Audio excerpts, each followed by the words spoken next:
Amansane, Winyano baby. Kumawood TV. Amansane, Yena Yedimu. Kumawood TV Aba. Amansane, Yena Yedimu. Kumawood TV Aba. Amansane, Yena Yedimu. Sini papa bena upe biasha. Amansane, Winyano baby. Kumawood TV. Amansane, Yena Yedimu. Kumawood TV Aba. Amansane, Yena Yedimu. Kumawood TV Aba. Amansane, Yena Yedimu. Sini papa bena upe biasha. Amansane, Winyano baby. Kumawood TV. Amansane, Yena Yedimu. Kumawood TV Aba. Amansane, Yena Yedimu. Kumawood TV Aba. Amansane, Yena Yedimu. Sini papa bena upe biasha. Amansane, Winyano baby. Kumawood TV. Amansane, Yena Yedimu. Kumawood TV Aba. Amansane, Yena Yedimu. Kumawood TV Aba. Amansane, Yena Yedimu. Sini papa bena upe biasha. Amansane, Winyano baby. Kumawood TV. Amansane, Yena Yedimu. Kumawood TV Aba. Amansane, Yena Yedimu. Kumawood TV Aba. Amansane, Yena Yedimu. Sini papa bena upe biasha. Amansane, Winyano baby. Kumawood TV. Amansane, Yena Yedimu. Kumawood TV Aba. Amansane, Yena Yedimu. Kumawood TV Aba. Amansane, Yena Yedimu. Sini papa bena upe biasha. Amansane, Winyano baby. Kumawood TV. Amansane, Yena Yedimu. Kumawood TV Aba. Amansane, Yena Yedimu. Kumawood TV Aba. Amansane, Yena Yedimu. Sini papa bena upe biasha. Amansane, Winyano baby. Kumawood TV. Amansane, Yena Yedimu. Kumawood TV Aba. Amansane, Yena Yedimu. Kumawood TV Aba. Amansane. Right, I was here and July 19th of July 2021. At last, a brass song said you may have to the Sinopi. Okay, now it's me at the Bromidine at the same mic. I have a Kumawood TV, Avia, okay, Facebook as well. Kumawood TV with me after one like watch it. Now, for so and be after double comment to Ebinyamre. I can kind at me at the amount YouTube, Kumawood Television. Also with me joining or so that transit Yamre, now at me in Kumane, Juada, it's a transit na Emre, or MISA, to me, my Ghana, Honere, or minor, it to for my catch, or Debia say, I dear Bakua, as the end to me, and yet in na you a qua. Your boy, you say, pa, near ma, the actually in another member, and so ever boys, Subapa, and they say, a dear and I'm quite, I made a ma yang. the opportunity here as for my Ghana for a young koda Ivory Coast and US near Ghana for no. It me here at the board mine no more man it me pay here. So it is your duty, it is my duty, it's our responsibility to ensure say Caribbean with me here. I'm a man at Tumpono, a bear, I'm a man at Tumpon. This the that was Sisupi a can ye. Ma ona I was say ultimate to na mobi eye no e ho nkomo e na transia na ato de sinopi na nyamre etumi esinopi e wo ahya ne so say edwumadie yi ona oboa me de abrewo e God's Way Casket Shop o say eye ho ne ma bia de wanya eye kofi say obesha eye na se ebewie ibia behia bia no e God's Way Casket Shop na kachi e na obekọ yare honhom ne honam ne nyina no adwuma sem arabomu sem na ya tete koda na wode ane kopi mo mala Muhammad Spiritual Herbal Center and so ko TV escafo amantem tawhid na to pata clinic see kan say lay when hepatitis hypertension stroke diabetes ya dey bia fa na ya ready na me adaroma enam so bugu tiwi enya grokra se ochina eye sala kesi die obepie mo ha onya me bena mo so na afi no otumi ahwe atumi ede ama kuma wo training institute see kan say lay ensa no juma bia tete pa kese ba ko kuma training institute mrano edede training no ebre won wote se ye ho advert na obebi na besua bi na etumi abo ma so na duma bi aka oduma ho na da achi bi no na mu ye den e obebi a na bi so etumi ede bi akura na afi aseda enko ema our travel and logistics say eni akontu na ayefo ede ama fi se Dubai and wonya UK wonya US wonya Japan wonya Turkey Dubai ena our travel and logistics enya say opese ko wan so miensa ena give visa no de amada ko pie mu ewo Dubai aduma wo ho accommodation wo ho a obenya bia danya aduma papa ye na so nya sikara be hwefie nti wo a so ade mu so pese otu kwan ko ade a wo de na to sa efre bedi for mo na ene mo entimi edi nkomo mo na eso asena boa me de dwuma de ato de sinopi etumi ede abro once again emo ha na yemo akwa medin ede se mic eye kuma television ne yan komo no edros so se dwada sisi ya na nsam no aye bebre e o my Ghana mo be kai se nchai na SHS34 na omo ewufie na o se omo ba school ebi kwa bedu school mu na Ghana King Service Class omo san go fie na omo ko joma home na omo san ba bi wa na so ba tuo mu sa e da ko wie school no mo fe san ko fie the GS e dey aba bonten e ti mo se nyame aduma fam telephone na omo ewo school no omo samre fie emedi be nanum nansia ansana omo asan abe school mu betwe omo sofe no no mo be brasa se kasafa ho ama yare COVID-19 delta variant aba ma amanfo e kan wa se bebre se yare no se se puje no pa na nya agro Ghana Health Service e de futu de ama GS so mu tu omofo enye won hye so ne won yare se de esi ama no homne so KN University ni omo de release aba se yare na pie mu pa o KN University oba kumasi a de abeto jafo Ghana Health Service so over 200 people and omo enya yare delta variant na coronavirus me kan sa wanya coronavirus no ebi ewo kumasi ma ebi mo so no atwa na nanom ewo nsia do emudu so atumi ewu ewo asantemantam ko kumasi just within this month ya end here no that's yare na ehu pa je be ya Ghana Health Service nka adesuafo no yes emo mo ntrefi wonu se eni emu apija omo ayare no mo nya bi no emu apija pa no a enya agro yetwamu over 2000 and about 800 and something and so no etumi ewu ede efi COVID-19 no emu yare na yese kwa na sanba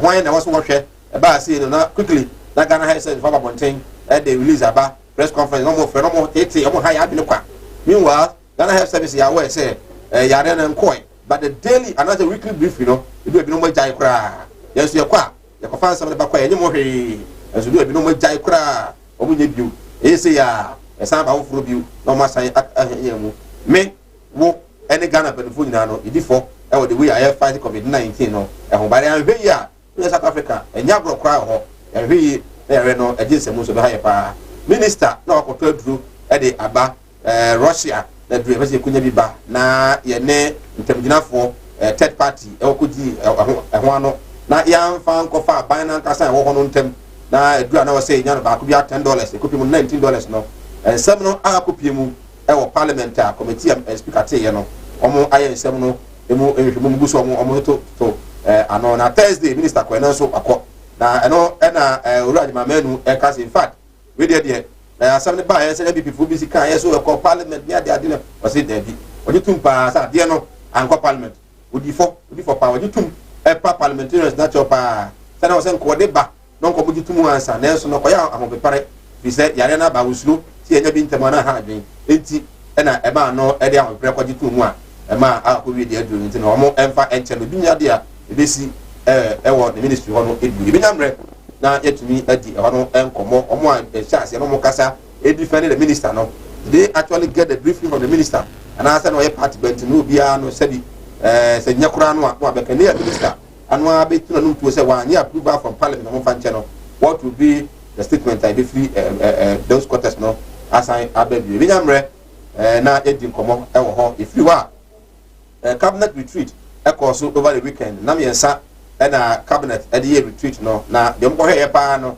ɛyɛ bambɔ ho nsɛm firi sɛ nne yɛkɔ Burkina Faso ne kyɛ Ivory Coast ne other neighboring countries a yɛadeɛ sɛ nnipa bɔnefoɔ ɛfam terrorist no ɔmo awura mu hɔ paa nya agorɔ a minister kyerɛ sɛ yɛanhwɛ ye na aban no antoto nneɛma yɛ a ɛdi a na ɔmatumi abɔ wura mu ɛwɔ man Ghana nti woyɛ driver ne awiawote biara no mo ne na hɔ hwɛ yɛ nnipa bɔnefoɔ bi atumi abɛwura ɔman no mu abɛdi ɔman no ɛbɔne a wɔkyerɛ sɛ aban no akɔbi ne ho ayɛ kwan yɛfa so yɛataete security in this country ɔmo wie no anso hɔ a ɛna ɔmo asan ɛde ato dwa sɛ ɔmo kɔhwɛ the economy no sɛ the Ghana's economy no isi ɛkorɔ na ɔmo sɛ this economy under the first quarter in 2021 now grew by 3.1% the first quarter of the 2021 nti ɛkyerɛ sɛ ɛna so hɔ paa so ɔmo ayɛ sika sɛm no ɛba abɛgyina na so a ɛne sa ɛno nso ɛne nkɔmɔ a ɔmo kɔ retreat no ɛno nso abɛto bɛgyamrɛ na afei ɛtumi ɛdi hɔ nso no ɛnkɔmɔ na lawyer Tumbuafo NDC ne kɛseɛ paa ɛna ne ɔno nso ɛde nsɛm bi abɛto dwa akyerɛ mu sɛ in fact Ghana for yɛ mistake ɛyɛ ana yɛ kan sɛm na ne yɛ kan tra saa aban ba yɛ ɔnyɛ hwee aban ba yɛ bibi ɔsɛ yɛ ne saa ɛmoa yɛ yɛnte aseɛ nye ntum ɛhunu sɛ ɔsɛ yɛyɛ no sector by sector ɔno no tra akyerɛ no ɔhu sɛ ba infrastructure yɛsi adan sɛ yɛ health facilities sɛ yɛ education sɛ yɛ whatever yɛyi akwan na dade no aban a ɔbaayɛ ɔmɔ ne homɔden pan anada kufuor na aban no ɔsɛ wɔde compare Mahama wɔde compare Kufuor Rawlings ɛne ɔmo maka nyinaa na atumi sɛ ɔmpani a ɔte so yi wɔde freezetas na ɛbɔ no samane a ɔnyɛ hwee ebinyamrɛ na no nso atumi adi ho nkɔmɔ afi ɛyɛ year of growth bosome nso emu na ɛwɔ yi wɔwɔ deɛ no ɔhu bi anaa constituency o district o municipal o metropolitan wɔhu bi sɛ year of growth no ebi ahyɛ ase anaa deɛ ɛhyɛ ase dada no nso no ɔmo sɛ adwumayɛfoɔ no gu so a ɔmo ɛɛto asoɔ interchange ahodoɔ nso a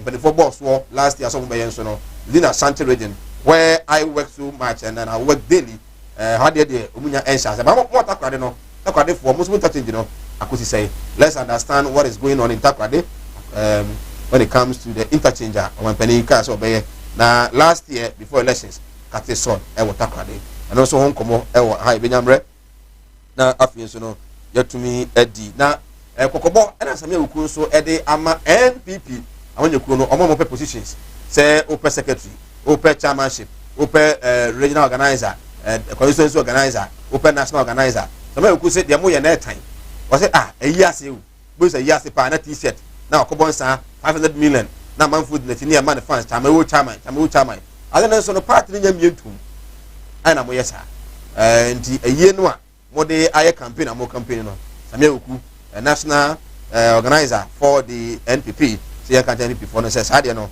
and send fata ntebeya mo entumi enya onum say few days about 1 week and a national population and housing census e de eka ho na eboni be kan say bopap ana all year etimi e de aboa ama obi biara yen kan na Ghana ha fata bia yen kan yen be kan na so man no yen se papa bia betimi gina so den se papa bia be boa ama man no etimi atumpon na enei de say omo e de dwumade ni na no abewe mpanifo ada ase se Ghana fo ya ade ye course adwumafo omo no sika ne bi ho modi so ade enso no mo ya ade a asida na otumi ahwe etumi ade ama no so ehun sem enso ewa ha Ashanti region ya ade accident na fi se de accident CCC no ano se pa esi nipa kunkum omo no road safety force e mo kokose o driver ya careful so to na fi no etumi aboa wonu se the chief justice enim ye boa na ne abeto dwa se Afrifa kwesi ɛde sobɔ kɛseɛ ɛde abɔ chief justice sɛ chief justice in fact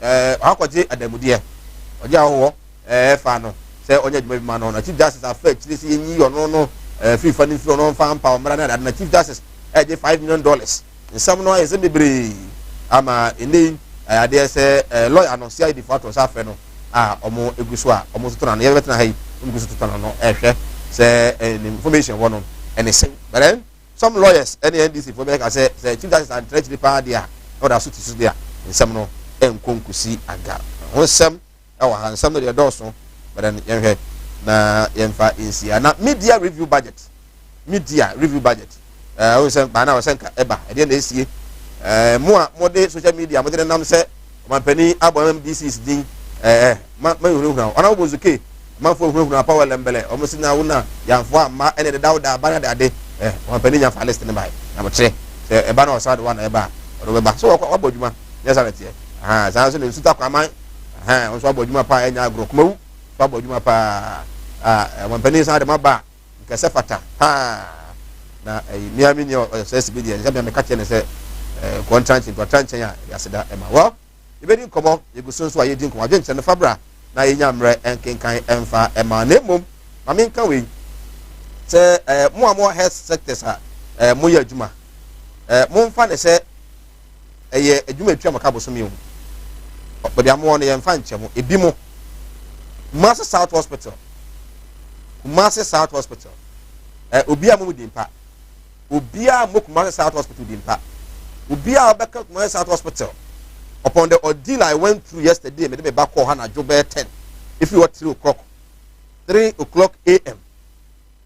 the ordeal I went through na me kwa munni me kwa no na de omo munni mo no de I don't know Kumasi South Hospital in fact obi a mo di mpa yes authorities I would rather officially to but this is just an advice say munni nipa na edili di yare ni ba mo ho a munya daje na mo hwe obo ebo apa well we dey say my high kuma TV ne ma be ya fa me no munya mre na yesi nkomo yesi nkonya former PC for NDC ewo insurance constituency gina ye say nko betu stika ana so honest stika contest na nko no no create nkunma ko parliament ti say nka ko ya nka ne nkontia ko parliament ti nko health committee so a e bia nko ka mo to uraj ma manu ano no e kon fa so abasin no okoto ya ana so kora ya wan kan kire parliament no o kan ho bi azun siazo for say there be o NDC ni na ha na NDC for seat won twen ne mo no tumi prove beyond reasonable doubt na NDC ba no tumi adwuma power center regime mo say yes NDC is aya kono a e Kumasi a on beto etumi the man but until then on course one treachery na on serve as an NDC regional communication team member into me farmer evangelist which is pra atchance amana kwaba ya minua ya bakode nyame adom ye won kwa na diama maboto eye wasema woka fa hospital na wokoye eno na mama mo akakra evangelist because me can ha the ordeal I went through and I know hospital they be mukura ni me so I was just asking myself say like I say ordinary and when you mention to ubia no then the person tells you say oh now what they are and that is the second largest hospital we have in Asante region we if I say GFU and Kovano GFU that's the Kumasi South Hospital yes yeah about idea areho yetene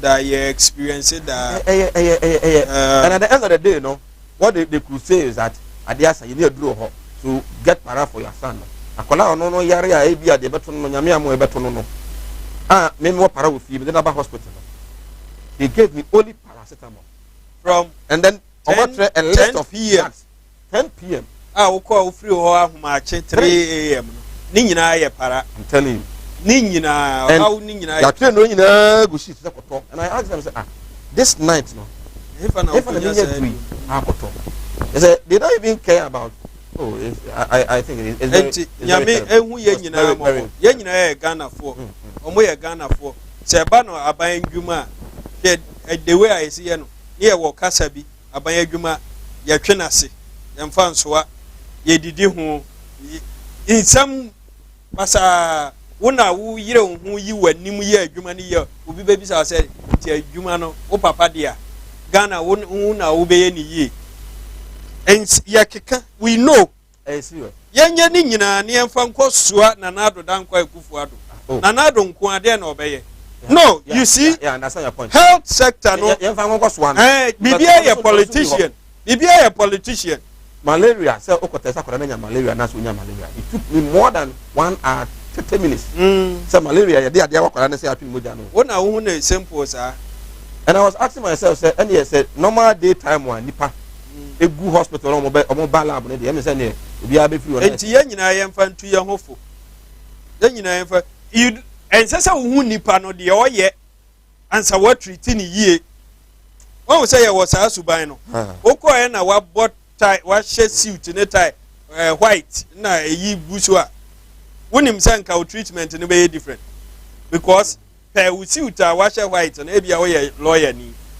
obi asuro court e wo say ohun say nipa no ye nsam twroni ana oye galamse ni ana oye we ansa what treat ni yie I think me so you favor yeah that is how it is wona ho a kire wo say wona wo bayare well emergency akaba jesi napco Ashanti region coordinators no ka ho waye last time ba na ho tire ne pa by this time say omatua see away or regional communication team member nhia so ha away ananka evangelist pe ho na abeya mp no jesi na kasa e pa ma party ni tiri say no evangelist ba emwa dem fast camera na next can e sha mu kon ba jesi akaba Yamia. Boko de. Yamia don. Hatu shana say aduma. Papa. Osa. Papa. Okay. Chef ya say kwese ade busa me le onko ma wudi ede na I think a friend said said this possible. Me pese obema me America ka bia me capture ka. Na chef ya say initiative na nche eye asantuma ya asantuma nche eye kumasi na enkaze da so dana na kwa kwado there was 7 eye month mo Right. MMDC yes yanya ba papa to mra ba emergency kwan ama MMDC is no am so no so to pa wu e can come as we pa kumasi boyo ba nya mre na eti What's our hospital? Right. Oti animudia me manfo nye bintina mo ne yira ebinu ba from ho se me yo ba asofo nso no manya ma asorema akom obi wo a me ne wo kasa stroke a chino wa ya stroke no enko malam se bra ya aduma me ne da Okay. kwesi da ejuoda ebanada okuoda yawada efieda ana menya adwuma na fieda wo beto me ya wo so me hwaw because nipa ana wo homeda nyankopon eni homeda Okay. akwala na wa wo no akwala na nya 10 years eko 15 years on 90 da oda fom obi so ho wa akwala na no iso nsuo obi so ho so wa akwala no de ye ya afi no kon no ya na echi na da so ebia na ne techere ma afi na ne timi mo ye kete oh ha no chine techere ma te se abo wo no malam se nkasa fa na bra ebi so ho so a me ne ukasa o se ne ba no ono matrama do wi jot sabe ko ke abai be ni nyina onom o sa glue an kasa nkra no o sa twi glue ka ho me ne ukasa o ba bi na wono ne kodaye afa de ye obe ma no kwati na twa wura mu a ase eya dan te se achichide eti malam se wo de abra oba bi o ho na wode no aye den onu be ma hia pa na nso ni nyina saba bonten enti eno ntina ma onyem ana no wo ba me kyerɛ wo kwan no wo be hu no say ebeye mremremre okay a wo ba nyim easily piaw so ho adwiriw ene danta de bibo ano Mala Muhammad Spiritual Herbal Center ebena da bia 7 to 9 p.m. ene ni hia e Kumawood TV na yenya mre enwura sunsumu ena sukọ na ohaw eda oso no Mala mohwe na onyi emfiri o emfa emawo etwere yare bia edam wusika ena ayira na wohwe ojapade bi na obi enam kwa bi so age afiri nsam utu gold na opese unya emwa anase ebi akontuo enema ayedin amawo uba no odaso jonso anase akontuo enema ayedin amawa bra Mala Muhammad Spiritual Herbal Center na kache kwau atibie tienie kwau atibie Eastern Region eho ena Malam wo esikafo amantem wo de odu kwawu a wo so kwau atibie uduru ho bebepa wo yira kora no a busa Unity FM ana wo befre 0246 647 247 0246 647 247 eya tie bi na entumi emwa piao and your road obey and a genie pegiano abosso ya rabbit say any yare akomayare wadumwatsu wuntimin didi obani barima wuntimin wo me comforta read naturopathic clinic adodona efreye Madam Katri clinic di amao Madam Katri clinic enam homeopathy naturopathy subetu ya nyina efri ho yene kofa bae de Madam Katri tonic aba adwaman so eboa siesie ni pegiano ni titiw edema emma wonuma wo fichiko ensisi so yie sa wono Madam Katri tonica eboa ema woni pegiano enyini yie na aboa ma wo fichiko so aye kama ye won fidie wa waso ye de aba adwaman so ye de hwehwe di pegie ni mu eyi ya rohodo ahintani nyina edi Katri clinic ewo Kumase Asante Mantembu edi ne yewo Madam Katri clinic ya re nyina last time FD ya hwehwe sei dwade ka to yi mu agye atum se eye well all kia obusha say ifrimu why the den ti meslewa mina fa kokko wifi na say dia wa wonu tua wo fa say no mo ya den ma menti wo de mina na wo yere na mfa nkonkoye tikuma na ma why slewa obusha yenko Kumase mko Kumase Martin Luther oh na it's been a long time oh yeah me say Minia, obra kwantu ya wo. Semina na ma yanka twene ni ahwedan yo. Ne busu ya pani asoma me. Semina me pada ka e Kumase afamara. Na me so ya chini. Ye nya da ka yi. Yeah, Nansani. Nansani na mo da so a. Wo hia me de woni problem kra. Wo beje di se me free Dubai betu Ghana. Ana me na na kwabedantwi. Wo to na nanom ansia do. Ne je yi ni bo me so. E wa brede me ni kapre. Odu obi na kire me go straight casket shop. Ah, e wo Kumase labor haya. Me ko ho no ma. Anu musa ni me yes kan hye yo. Wo de bi ntwa no. Misika ya di ma me se me papa no. Isha afezu ya se me ambulance. Na me sam fe de be da no enka. Ambulance. Ani de be da ho. Omu ya ambulance service. Into ni problem kra. Ani na. Ye nya ni se wo benya sika kakra bi di ato ase. You know se Kumase stay by plan no. Ye kwena mo ko kira wo. Some Cosway casket shop here. Ye wona ka me bere. Te se de mo hu ni na. Cosway casket shop. Ye wo Kumase in front of New Town. Ye di labor office na ben. Cosway casket shop. We are the dealers in quality local and foreign customers. Right, I was here. Yes, I am Akwaba Ugoso Sinopi. We are live on Kumawu Television. Meeting Edit Sir Mike. Wajen Chene Fabra. Voice note numbers in the good screen aseno. WhatsApp or the fan the same line. If I can kind Eddie Ama. Or the if you are now any WhatsApp phone or normal phone one fa na test bra. If you also experience of the ordeal mimi ko mu no.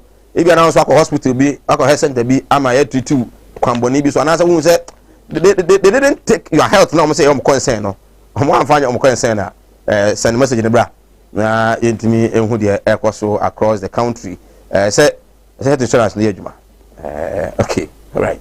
Jesse, then I insurance near Juma. Sir, America, the message you gave is health insurance. Yes, America say you're making progress. Health insurance, you're making progress. From where to where? Maybe you've been fine, free, up to date. I didn't have a count. America say perfect. Let me make it also clear. You're making progress. We share technology, we share in terms of we call ACODQ, so renew, we share payment of friends, pharmaceutical industries, we share payment of providers, health providers. Just say, we share a car at that one. And court to say first na make you almost 1 whole year na they can be since I didn't know. Okay. And to share akade kakra de aba beka eye ne management health insurance management no eye short code be star 929 hash ya branch ya oni ma store meka chiro no store egu foso na bebwa star 929 hash no ebwa ema one wuti bi renewal two wuti bi lodge complaint three okoni ema onuro bia nka either to wasn't ka health insurance no cover na institutions ni bi mo wapaye chrono kwan so person bobo abai chrono no mu wia o masa ba be demand of the same revenue from government no o test kwa you see say edro woman e be follow prompt na e be catch na say no dey say omo fa bi megu hospital o edro ni bi because the omo dey yes say kojina bonten no quality alone be ba now wo say you see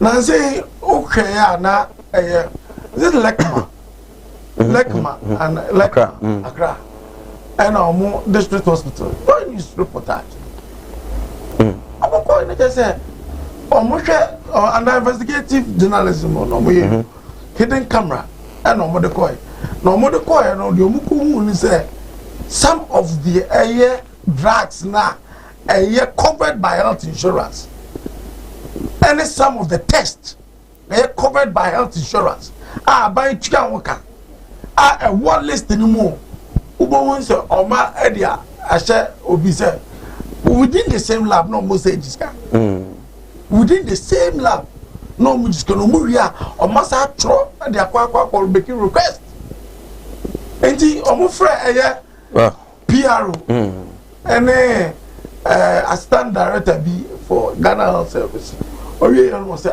radio mo bɛhwɛ no mo je sankofo no sika amon so those referrals will be made to them test now mo agio musika and the drugs now nanka was a health insurance no and remember free no and yes system no dey here certain apps say was a running but the people person mo didi wo system no and when I was say my item for ya my anu ya den ni a report and ya said the old year okay ya nyina video kase so ni emu omudi say aye Kumasi South ukwa atonsu ade ma ko frɛ na atonsu hospital no kana ma ko be hu ni atonsu hospital o ka Kumasi South no ko bi nim South na ma fu ni eni dimpa I don't know so we are opa ko sada ko gina because you doctor no treatment no na hono na okay, doctors be it's not that few some of them are doing the work they are doing the good work but so come one thing now obo ehwa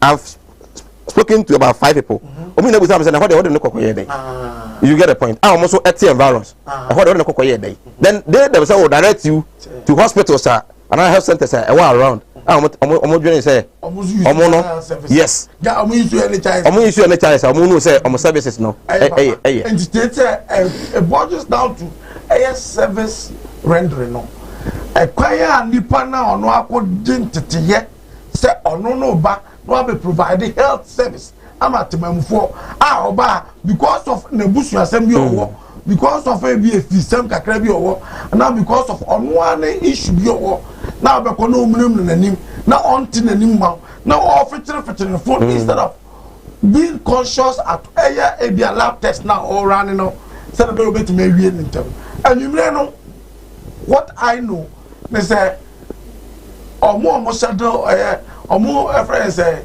HR no omo shadow omo admin no omo shadow omo a time table no mo eya bebre no mo fa friends staffs and bebre ko anwumre by a compulsory me say me head worker me say a compulsory once a week but the number of omo night no that's true because omo broadcast say daytime no nipa no be doors in the night this one na daytime the attendance there okay and also but yenhwe you see now the online health service aba online health service aba maybe why you can speak to the doctor right away because you say you can speak to the doctor straight away. Now, Paradia say how to be. Yes. No, because what that. And you see, we can say be an area a hanono. And the man no, because the Omoka Ngongojeno. And no, yeah, the Kokoji and the expectation is that they should have been able to provide those drugs, no. Where they telling you say, Parango Mutimima. Yes. Was it that can be no? Jadiacha Menkongoji. Adechia, Brahabagia Nazareth. Menko, any we be an no.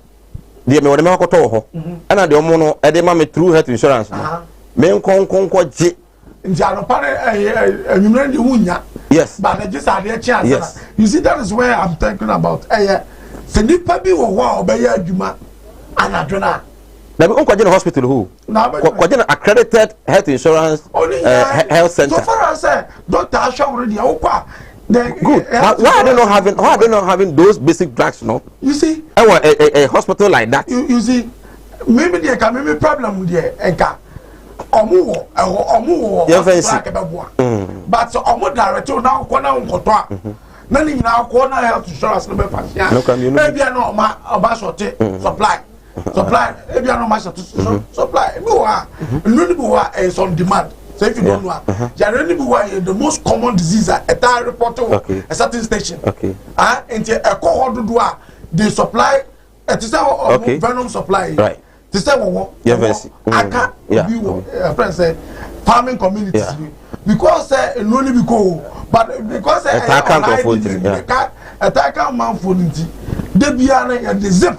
But you see, we shouldn't even align ourselves to that with the argument and say and I'm say I'm not because this is health. This is health. Baby say this is where you can get some and the NHIS will cover. Okay, I don't think there should be a problem, but the problem is there should have been stopped. But it happens. Me no can say hey bia moya adwuma ya me fa say ba na camera bia abreaki. If you money stand by camera. Mo the bed adwuma. And only those Matu say, but the condition is that around 3 a.m. There's a problem.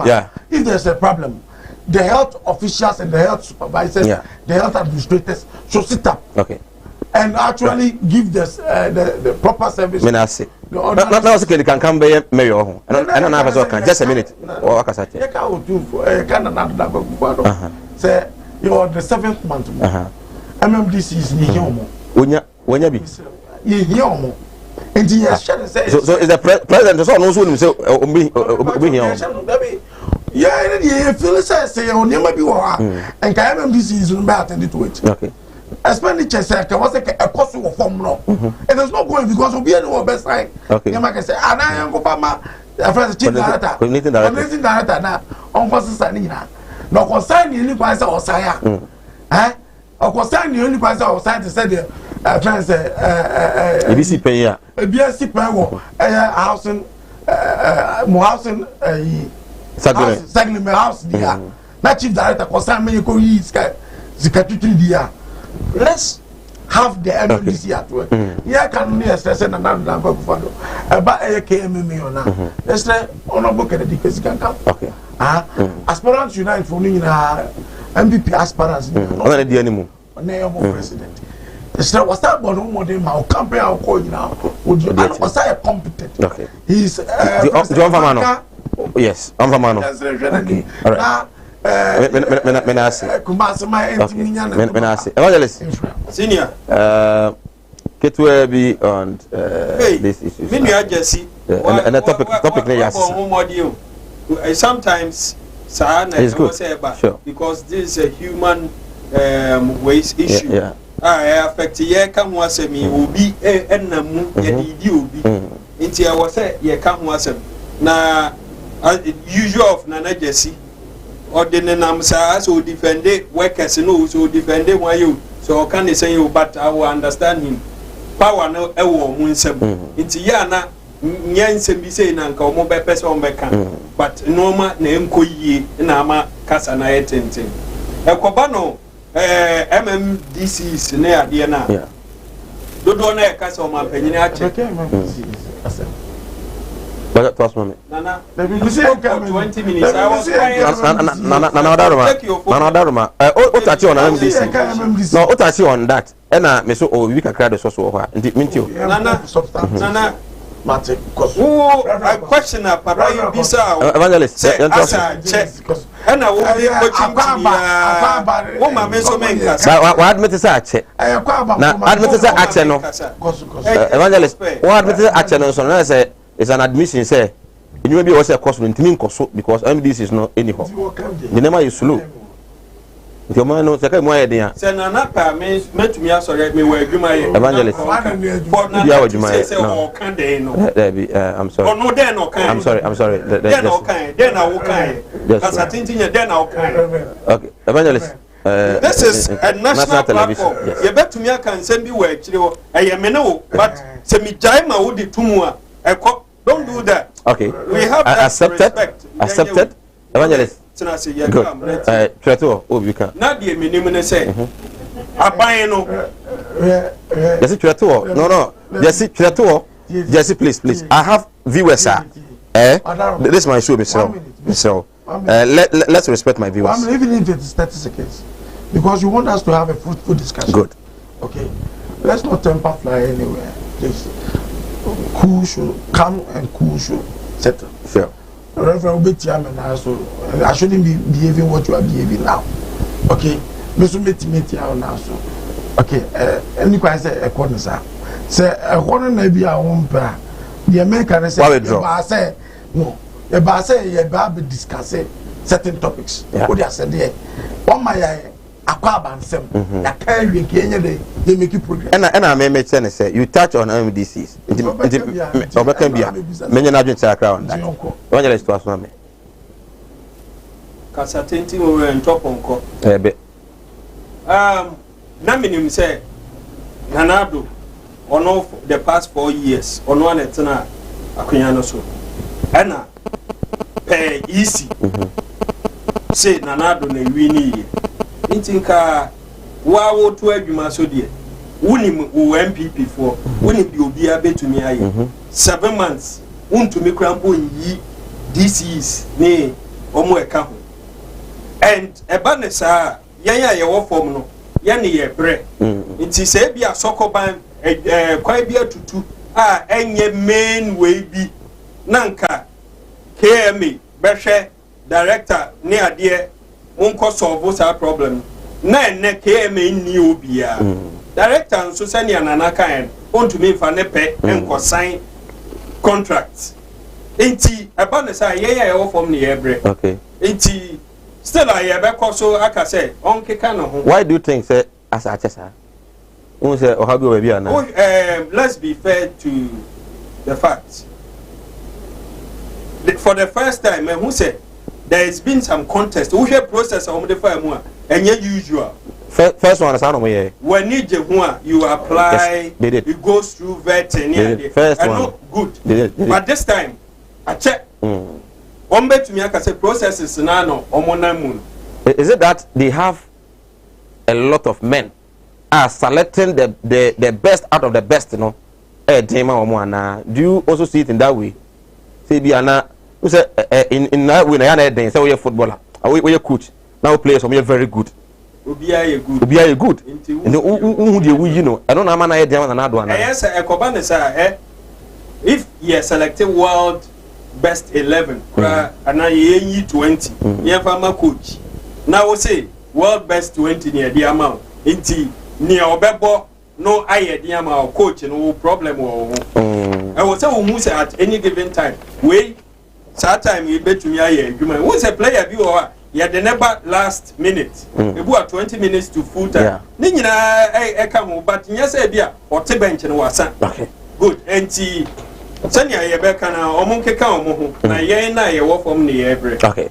Well, Ogoso Sinupi live on Kumawu TV. Oje nche Fabra na enyamre enkenkan of my Jesse. Memra ho on the retreater cabinet call here. Na the freedom ba say yenye careful.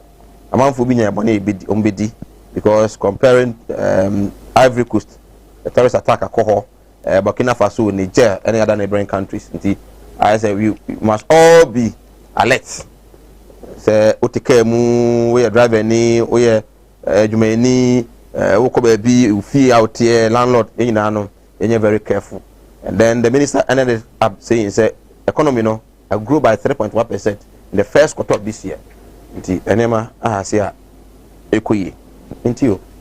I think this one I'll give you 4 minutes on this. You're not a security expert, so just a brief on that. I'm chair yes you na I'm chair original coordinator. Kwakwa. What else oh okay. Nika wa nya okona nim. Abetra ma bacha me boss here. Once wa fiji korea so mere bi ba ya ma e be je mere e ka na ko once. Yeah. Na e be ka na ko na sem. E ko wi se na explanation and ye dey maximum follow. And I said finish no. When you mode. Na yet you see I just dey be wo. If maybe say be call too much. I'm giving you a topic. What to your maka? Okay. What to your maka? Right. What to your maka? Yes, what to your maka? Men come myself. Yanko security alert. I here pass my bad there because the rule and the Muslim Jimmy boy security as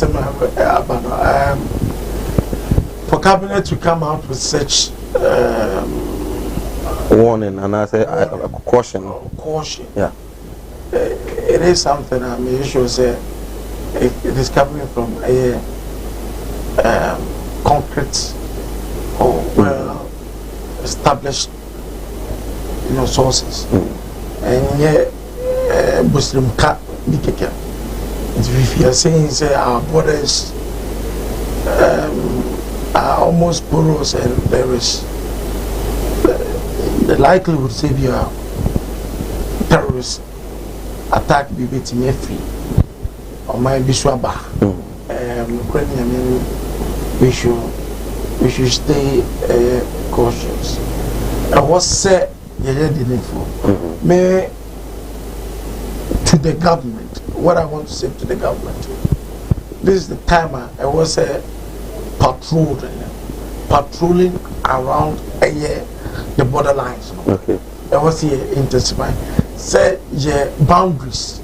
Remember a soldier for immigration for okay because now training now modern immigration for firstly in trouble but now they've been engaged on how to shoot. Okay. Immigration for the first moment holding guns. Now they are holding guns. Indeed, they are clothed with that needed skills are media friends yes so then again so the needed recruitment I was so far so good. Okay. In fact, from 1992 or even before 1992 up to date, the inception of Ghana, no government has resourced police for, soldier for, and the security services more than any other before. Wow. No government, and the list you can go on and on and on. They have been highly resourced. In terms of police vest, any security vest, just armor cars, motorbikes, all of them we have been given. Even our interior police in Krapua, from what I hear, 3 out of the 3 planes now more equally one Abidua.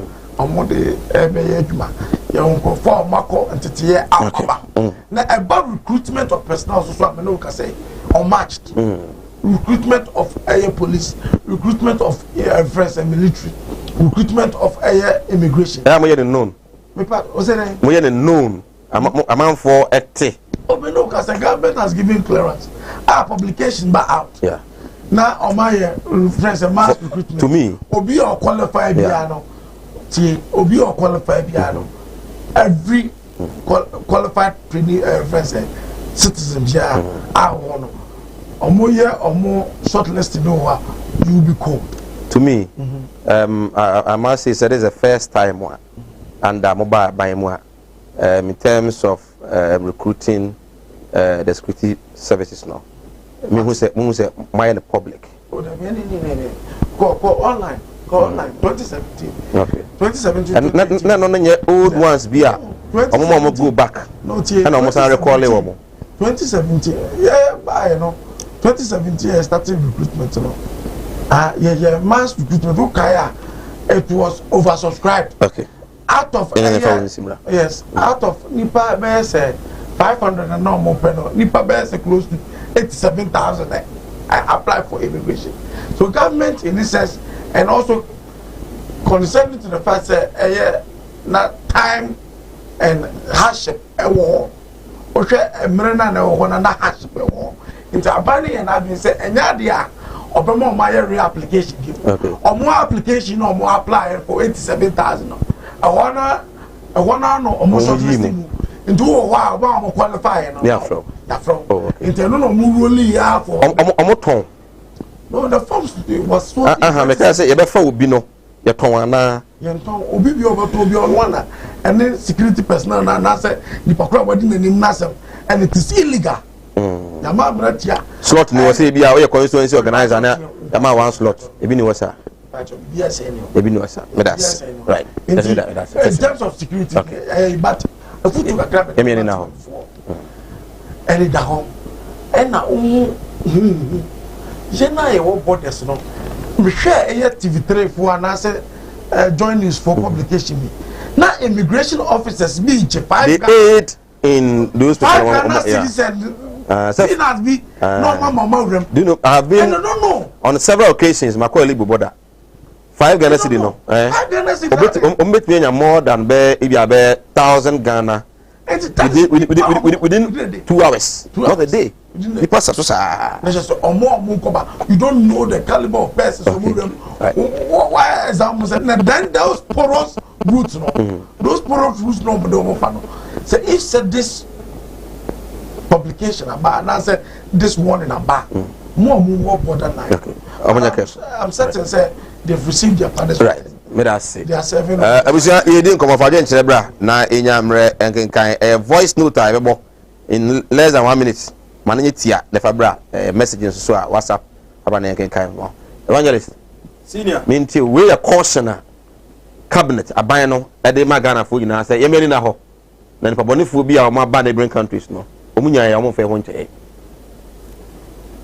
medawasi na makase omai bia minimum maya as a boka kasia pa mo America the omo budget the highest way echo into their security America for GDA say obebo ne $1 or the $100 be protecting the $1 okay than say obet na ho no wa hwere ne $1 no na echire nsem no kra be bro sa $100 na nko de bo ho ban a nka ne $1 ne da ho enti amai dodo na tu anamo wo mu security but eba Ghana nyame ebo ye ho ban nyame ensa ewo ye so but debia mekan it is not all up to God.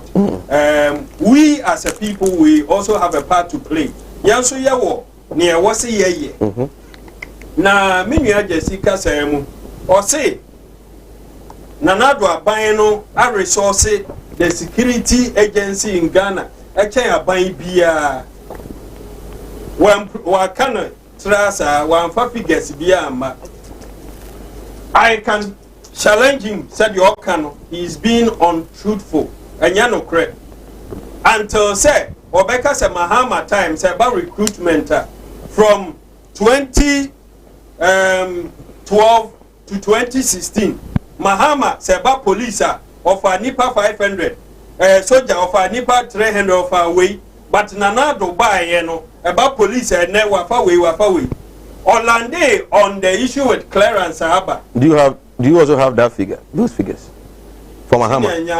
Nyabutre wo hwa me kura krata bi a mabie baabi. Okay. Ubehu esora fire service. Mensa AC or they say police for normal edema or fire service, fire tender. Ni bibia a book e kura me. Na say fire service for one time because say omuni enough fire tenders. Yes, they can never have enough. And I feel as a country we need to double up. Ain't me be kandi Mahama ayema the security service. Who be say no question be say e ba no recruitment and also yente and the oka and no kre. But she dey well CDE and also ye the clearance be crampo aba.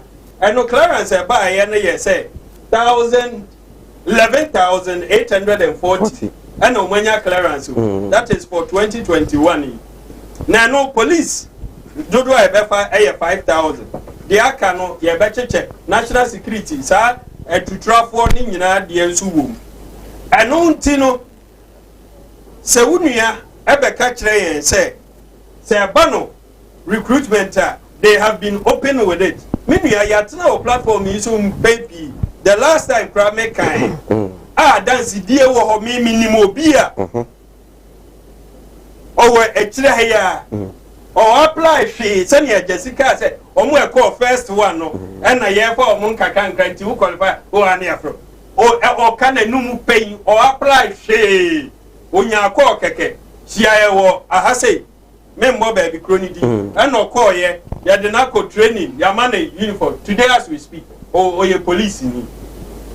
And there are so many stories like that. Yendi no krema ye ho. You see, there's the politics aspect of it. Minua say me ye MP. Na minua ni adwuma nye. Na neighborhood no mrantie ni adwuma ye.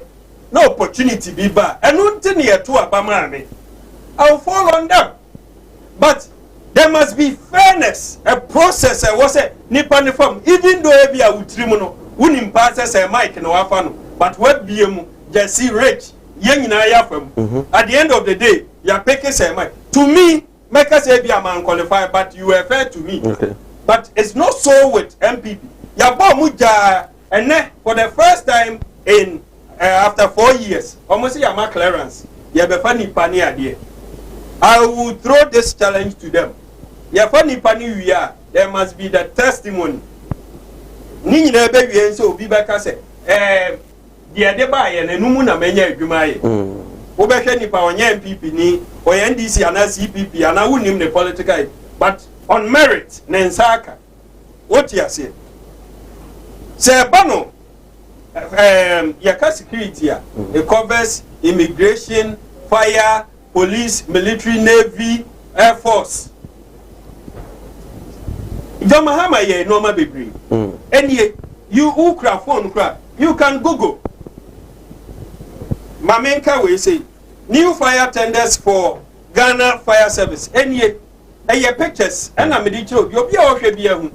So let's throw a challenge. The only way Ghana ye be developing is say, we are one, what you bachelor, whereby and also may promise you two, my year 1.5, median a bro dear, also they are bachelor. Two the people who are the receiving end, you know, omo and a bayer omo there because you're challenging that they are Harry Abraham, Sabano, police, cast in a way, all this and many more police workers, and what they are John Mahama, Edemayano, Nana Dubai, Wayebi, but we must come with the figures. Okay. Mahama Momo 1,000, Nana Momo 2,000. Okay. Sending in I are in a better condition of service juma nya police for hu na he ha nti mene jasi ye debate no e ma obi hu eto no nti enamiti e meka se sokoba kuro no etutu nti yenye na jasi ka se ya da bible nsuom tu anwian kwanta yenye ye ho no we are the beneficiaries but you also sokoba ya yenye ne kwan ma boso jasi koya omo hu na he ha so the politics we do at the end of the day, I was saying, nipa hu here. So who say Mahama yebi? So for just to say, Omona aye biase no, must prove with figures. Yes. Good. Police. Mahama time. Yet to me, raise almost service from 23,204. Almost police population in Ghana. Yet they call 32,117. Almost 50%. These are the figures. Okay. Today, as we speak, Ebia Bekahun. So Jesse, don't say me figures. Jesse should tell us, say, yeah, they are free 32,000. Yeah, they go 40,000. And to also the 10,000, I can want 8,000. This is what we want. Okay. Not so better on the tra. Now do I yet here a child be how? Okay. Figures must now prove. This is coming from cabinet. Say yenye security conscious this time. Me listening to information minister no. I will pardon him for now. Say bia at appropriate time no. Oma be chere Ghana for be on information centers, on radios, on TVs. And near my was say ye hua.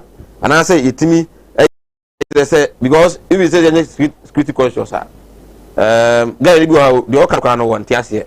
Ebe na mahunu say bia odipa bi say ni su a obi a wetua de pabone for say ba eno na one thing I met to me about police for no abaso I think it's not enough enunti na wo raise we no say washa na say there's this trend say from time to time wo benya WhatsApp bi na police for a design bi how much normal police alert be frosters be it is not enough because semin to me can na me wo phone WhatsApp na baswa na wire mami but we should use the media more na yenye akirekire yenka ne kasa obi NCC for good and no na my NCC for so ehun eba mfaso more they need to be resourced no munko into especially border towns near there Ghana for wa ade bi wo ye ho a emaye abasubodi bi but in effect when it comes to security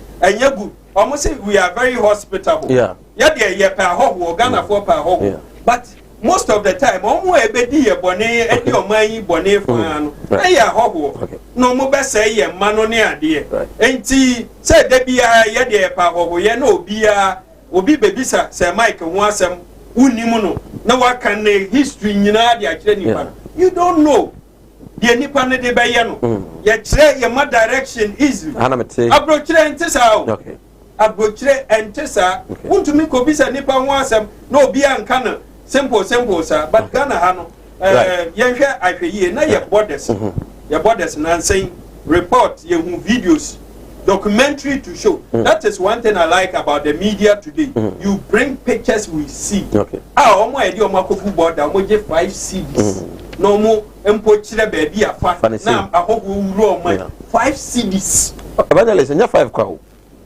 nya 5 kwa ho my dika cat just say me my Western region for a number of years inti elibu border ho de na me ko pa the 5 no enipa oji wo mo no the surprise you say within an hour or two no obetu enipa more than 300 I went through Elibo to Cote d'Ivoire okay we experienced it what they will passport na no normal nya no they already got the clients and yes and it compromises our security and now see ye bibi ye koko kra no mo fa ni nyina ye Ghana for e ton man no for yes, I'm just giving you this opportunity. If you have the figures to, yes, I think that OBB are the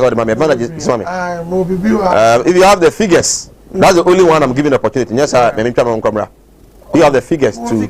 Okay, so let's have your figures. Yes. Figures any police recruitment. Okay. Police recruitment. Now Ghana prison service. From 2017 to 2020. Okay. Prison service where I buy V5. Police assembly now. No. I will let him move to the police for that comparison. Don't worry. Then I will also bring all the figures. Okay, so for the sake of Jesse, for the sake of the police army, just let's use the police service to strike the difference and see if you have the police service, please. Police service. Okay. No. He mentioned police, so let's. Yes, I understand your point, but let's use the police service to make this argument. So, can you get the police service for us? if you have it. Okay. Ghana Police Service received financial clearance to recruit 8,000 personnel. 5,799 have been recruited. The remaining 2,201 personnel are going through recruitment processes currently. Okay. Just last week I posted. Okay, so 8,000. 8,000. Me say bus security services now. No government, and me start making emphasis on a prison service. 3,700. Police no figure. Compare with 3,800. Immigration service here. Immigration service figure ni. For immigration service for mine. Okay. Mumu dia buy. They recruit 4,559. Okay, 4,000. Narcotics Control Board. So say narcotics control. I nearly got job there. Nearly. Yes, I nearly. I nearly. I check. Maybe university now. 140 and I'm recruiting. But look at some saying a new recruit into a more offices scrap. Maybe I can. A chanting region. No, I'm more harder. Or more about the original office. Come. Oh, okay. First, no more migration for us. Okay. Now, right. So yeah, the police don't know we are 5,000 are passing out, and I was carrying 2,000. City online, okay. Government gives clearance for 5,000 officers recruitment. Say recruitment.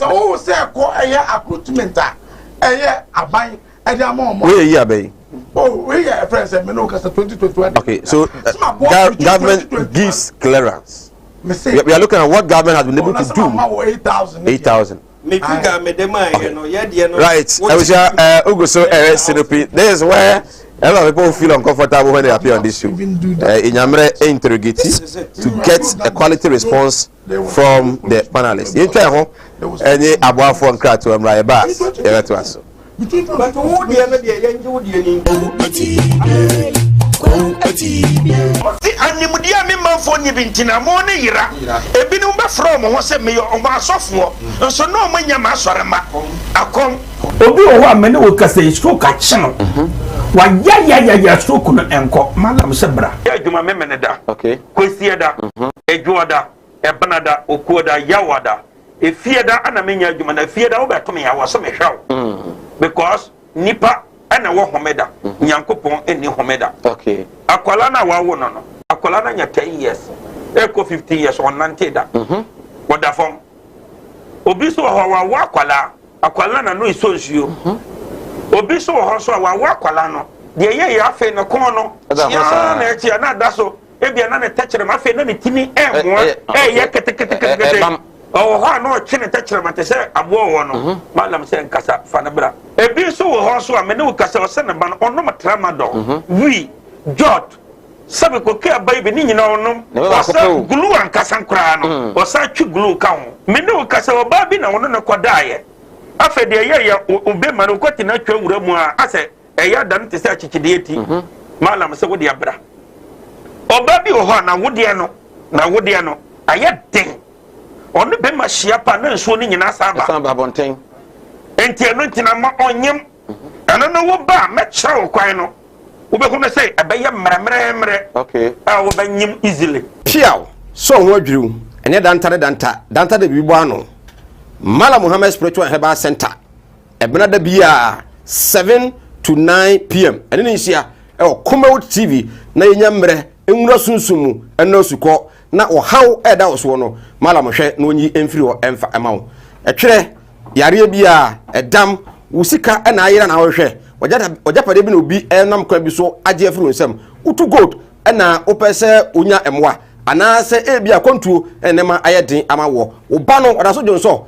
anase akontuo enema ayedin amawa bra Mala Muhammad Spiritual Herbal Center na kachi kwaw atibie tienie kwaw atibie Eastern Region eho ena malam wo esikafo amantem wo de odu kwawu a wo so kwawu atibie uduru ho bebe pa wo yira kora no a busa Unity FM ana wo be frɛ 0246 647 247 0246 647 247 eya tie bi na entumi emwa piaw Ẹ̀yẹ̀rọ ahodoɔ bɛn ɛna agye nipadua no abɔ so. Yàrá bi te sɛ ɛniyareɛ, akomayareɛ, wɔdum ato, wontimi ndidi, ɔbaa ne barima a wontimi nwoɔ. Mekanfo Tahwid Naturopathic Clinic adodoɔ na ɛfrɛ yɛn, Madam Katri Clinic di ama wo. Madam Katri Clinic ɛnam homeopathy, naturopathy so betu yàrá nyinaa ɛfiri hɔ. Yɛne kɔfa baa yɛde Madam Katri tonic ɛbɛ adwaman so. Ɛboa siesie nipadua no, ne titiw ɛde ma ɛmmaa wɔnom a wɔn fikyikɔ nsisi so yie. Sa wɔnom Madam Katri tonic a ɛboa ɛma wɔn nipadua no ɛnyini yie na aboa ma wɔn fikyikɔ nso ayɛ kama. Yɛ wɔn fidie wɔn waso a yɛde ɛbɛ adwaman so a yɛde hwehwɛ nipadua no mu. Ɛyi yɛrɔ ahodoɔ ahintani nyinaa ɛdi. Katri Clinic ɛwɔ Kumase, Asante Mantam Buadi ne ɛwɔ. Madam Katri Clinic yɛrɛ nyinaa last stop. FD ahwehwɛ sɛ dwadi ka to yi mu agye atum sɛ ɛyɛ. Well, all here, you say free moon. Why the den? It is slower. We na fakoko with him, and I said, I want to offer and say, no more my drama, and we know it. Now, in fact, I'm going to take man on my way. I'm good,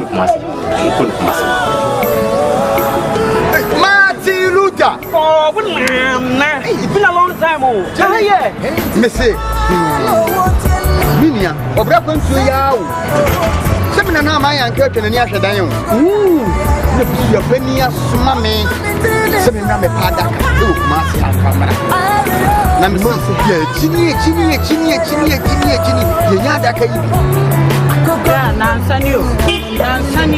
someone that's why. We need problem cry. Who made this some free to buy better Ghana? And I'm in a confidential. What one and one said to me a day in the promise. And what bread in the capre or do you be next time? Ghost like casket shop. I look massy labor higher. Me call one man. And what's an enemy? Yes, can't say you. You would have been Chawano.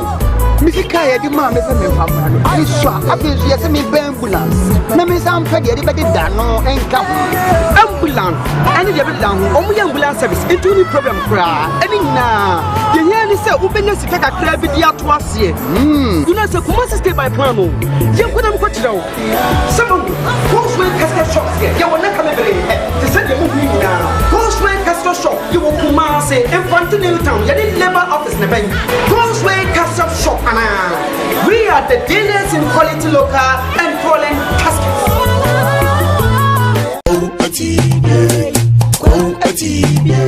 Animudia member for Nivintina Mone Ira, a binumba from was a mayor of our software, and so no mania masarama. I come. Obi wa mene wo kasa stroke a channel. Wa ya stroke no enko malam sebra. Ya juma memene da. Okay. Kwesi da. Ejuada, ebanada, okuoda, yawada.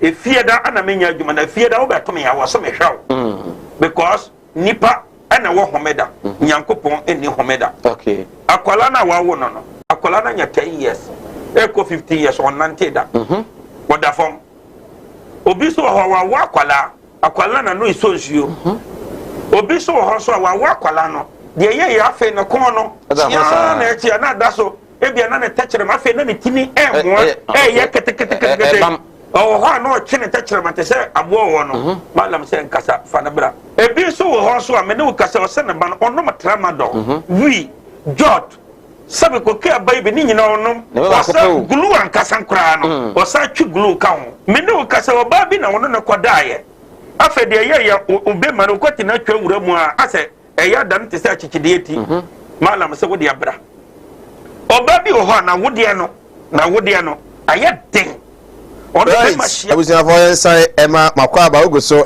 Sinupi live on Common Television. I didn't send a Fabra na Inyamre and Kinkai into me and Fa Emma. Well, let's delve into the issue of infrastructure. Lawyer Tumbarima and in the workers say, in fact, comparatively, say Oshe Abaya Ichemu John Ramani Mahama. Now Oshe Abaya was so another Kufuadua. In terms of infrastructure, development in our country, say it to Swiss are dying, ya kwan ne ade ade de obetumi aka say aban dada no juma pa de achara free or compare in 4 years, not in the second term of any government, in 4 years of Mahama, in 4 years of Akufo-Addo. Maybe I also want to know, how do you see it? in the district awo in the municipality awo no say and also osi ehu no mame say evangelist comparing infrastructure development na the first step and John Dramani Mahama first step say twum very much obeka and said that nyama wasa because of baby ibia ebinim say bia ogina no ye bema who ye in centroni can the senior assembly city saying the way I would then twum very much obeka e kire saying I mean bua wahwefo no I'm talking about baby ogina say I say evangelist obeka say Ghana yedin who say wo kan head and you sao me kasa Ghana yedin ya Ghana fo njindi but say just your kasa Ghana yedin ha amanfo obeji jesi die na di sure because na man also na by was ninti that's what I mean kasa Ghana yedin so on mine no on mine no say that is our attitude say you know ya dey na nyakura no we are not able to me featuring country pass indeed what you are doing you know enye that's what I mean when you must have not okay so lawyer Chumberry ma ogina so let me hear you mame who na offer san common mame who baby ogina na mindi nkomo no se na esifata what do I do wona wo se wunim baby ogina he what do I do here adwuma be na oye no wa yes oye ensem training and at this time me hear you ye di nkomo okay so I am do the show so let me hear you say me nti bibia say am into me bisa let me hear then you are a dictator not a moderator let me hear you senior mama yan hwe baby a de na opesa wo kan say o ya NDC and we are proud of him yan hwe the matter on the table urban infrastructure who the MPP for who fresh a debate my MPP a wa ha omo but Fabra yan for no sector by sector sector by sector yan starting from the health sector health sector Sebano hospitals His Excellency John Dramani Mahama otachi every region every district me hunu baby a wo be kwa unhunu hospital me dey say me nua jesi say except Ashanti region another untruthfulness Ashanti region for Mina 100-bed hospital for Mina His Excellency John Dramani Mahama Bekwai His Excellency John Dramani Mahama Afari Military Hospital His Excellency John Dramani Mahama Sebano Kumawua His Excellency John Dramani Mahama Siako Sawia you know Sawia Atonsu Sawia His Excellency John Dramani Mahama Inti Wosha Echa Asantemai Huashia the reason and they say one say yawo hospital pon kese yawo Asantemantem eya Komfoanoche adodo na friend GGG no Komfoanoche even Komfoanoche itself mamembo His Excellency John Ejekum Kofor abaso omayen ultra-modern emergency center it is saving lives it has saved many lives you see that is what democracy on my chichire eya about John Dramani Mahama de obeye and say okay ni osi Komfoanoche company a friend G aban ni si ni ade okay Dr.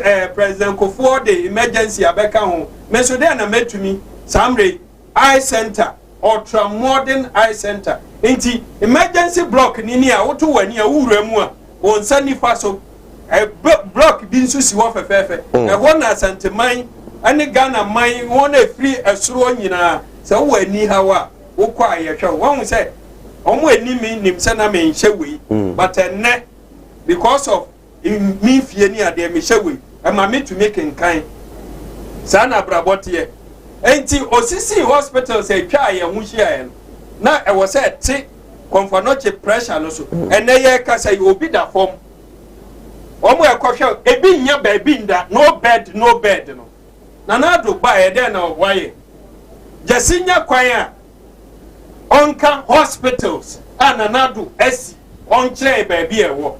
Even Mahama dear or beto yeno, dear when we are man for Koji Ayarasao. This is what I want to hear. Nanado share boss obesi 111. Maybe Jassini baby a war, as Santamam Yadiano 100 baby a war, Jassi Batchay, Yabaka. No be am frank as I would at for Sunny Adano see and Yamena make or cabin so chirem. Sabano educational. His Excellency John Dramani Mahama. Any Atamels.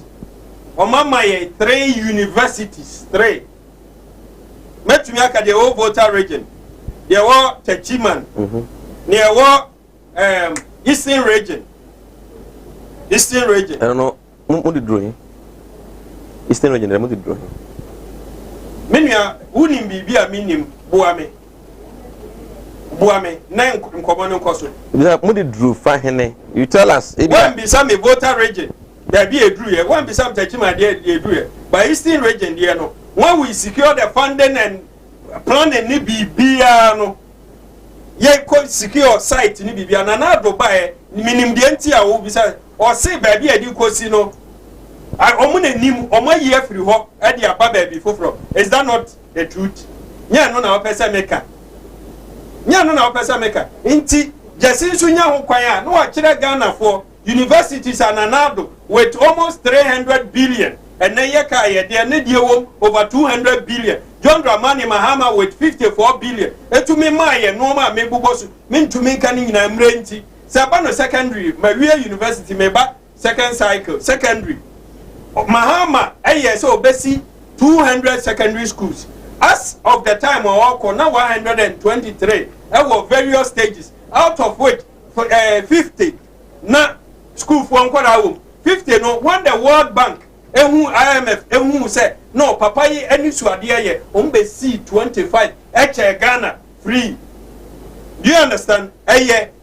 Mahama or vision and a double track ya how we are ma a big coffee a bit school money at the end because space in Onanado as we speak minimum ye block there yes in room and some of friend ya classrooms.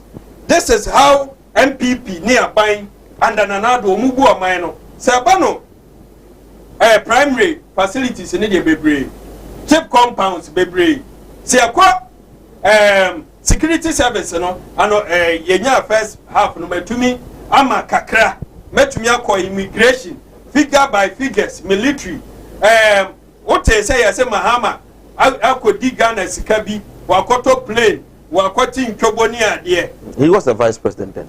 Yes, so omok de ni nyina egu ne hu fi and now almost 4 years 7 months into the administration omatumi de nhwehwemu bi aba say Mahama plane or the Ghana and then Air Force for use ye what speedboat Navy speedboat near there nina pictures wa ha metumi abi a okay enti sabana infrastructure normal ye wo ye kono communication and then ye wo bibi wa kra ye fra no communication center massive na say o hwe Kofi Adoma interview bi o ye Mahama o se o koye ne passport no nim se Mahama ye bibi sa scattered by pia bana kwan roads Mahama yi akwan bebre edi bebre ma contract especially western ne ye wo bibi a friend Cocoa roads ye ma even Asante Mamura Cocoa roads bebre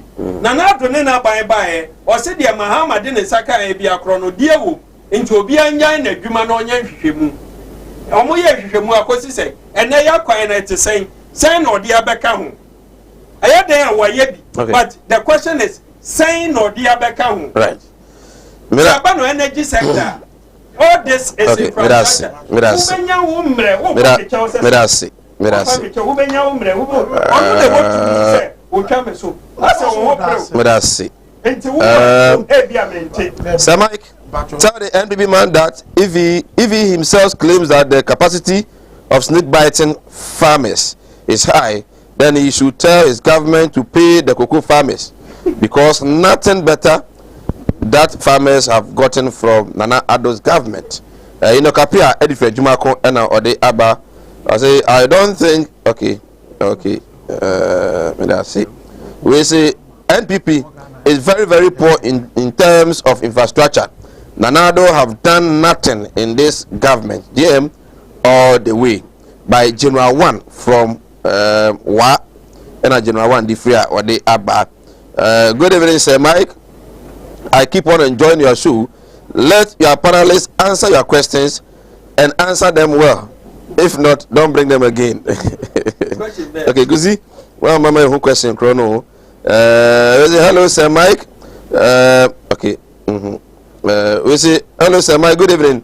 Trust you are doing well. Yeah, I'm doing well, but just a few health conditions. I want to congratulate Honorable Evangelist Richard Pra for the good work done and also revealing some truth which is being hidden by this incompetent government led by His Excellency Nana Addankwa Akufo-Addo. Emmanuel Buama inside Kote and Ode Free Ode Abba.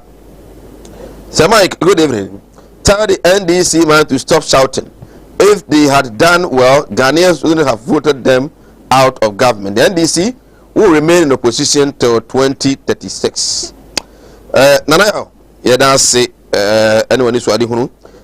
Sir Mike, I'm enjoying your show, but tell the NDC man that they have nothing good to offer Ghanaians. Come to Sepi also and see what the NPP is doing. Okay, yeah, now see also the Audi Eba here.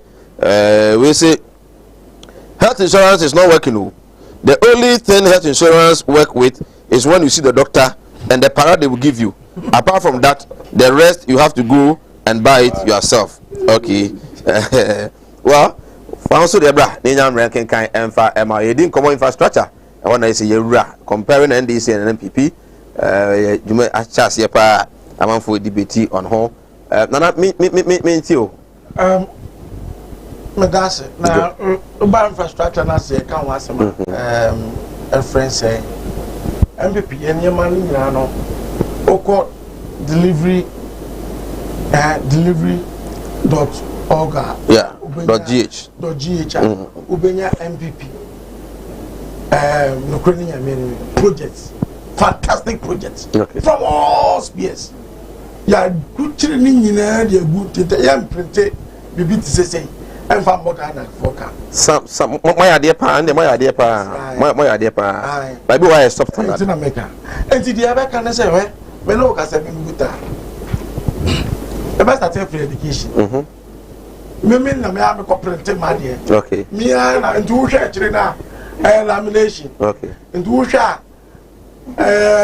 and yet I buy crater view of their mind. Now, you said so. On education. Education there, Mama and this poor and Mammy and do okay. And then infrastructure. Because the bad education sector that don't the money mama even after another Dankwa Akufo in 2008.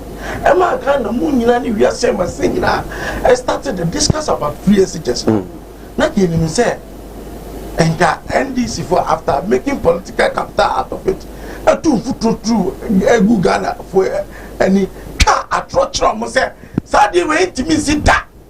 Never simple and get just if you 2032.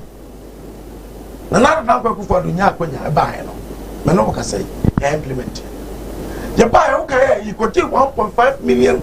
A friend say, get fund loan beer.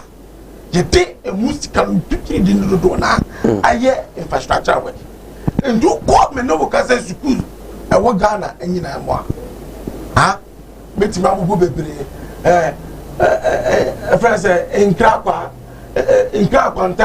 SHS. In Krakwa na Krakwa. In Krakwa yeah. SHS. Dormitory wa Okoka Kapoini SHS. Dormitory SCA. Oko Dunkwa SHS. Dormitory SCA.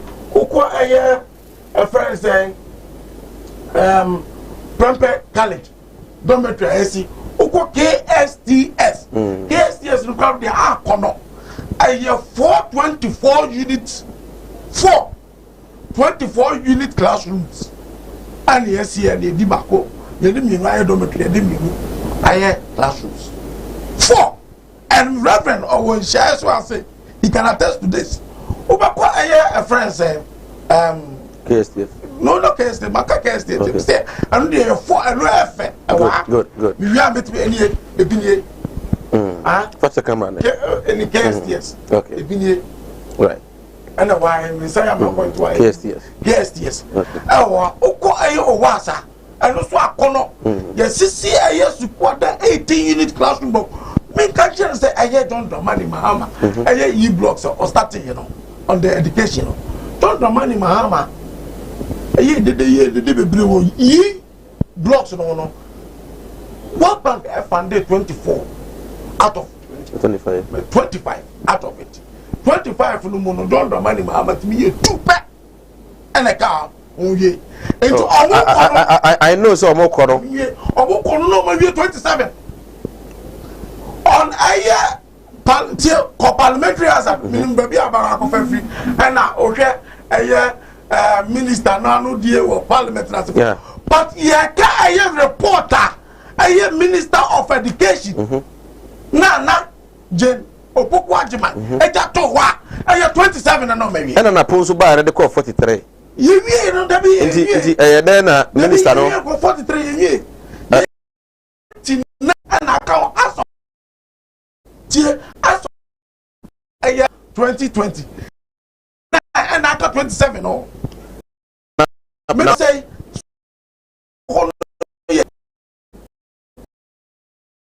double track first no more double track but bebre na be everyone for instance school na ninya schools bebre e bi na dia he friends what to say I think make the discussion Kumasi cash double track. I stand to be correct, but there are a lot. I'll give you in Kumasi here. Which of the schools? Kumasi bebre. I can't pinpoint now. For now, I can't pinpoint for now. But I'm telling you on record. If you remember, record now.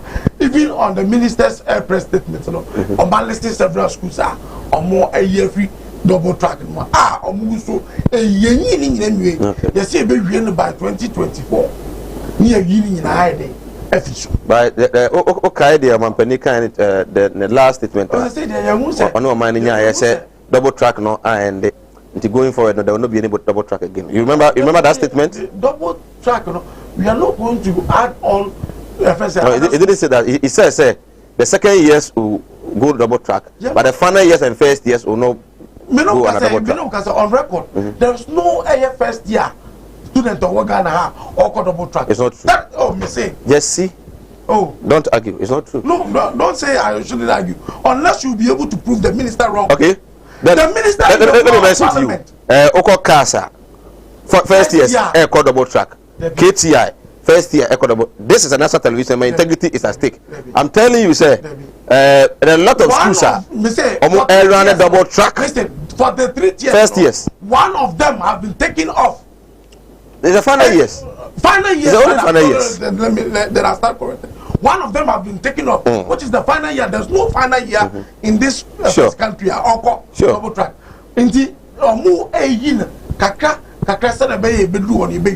Then on the education front, because Makase on the E block, you will be see your crampono, or men to me and day, and you do be by any year 29. Okay.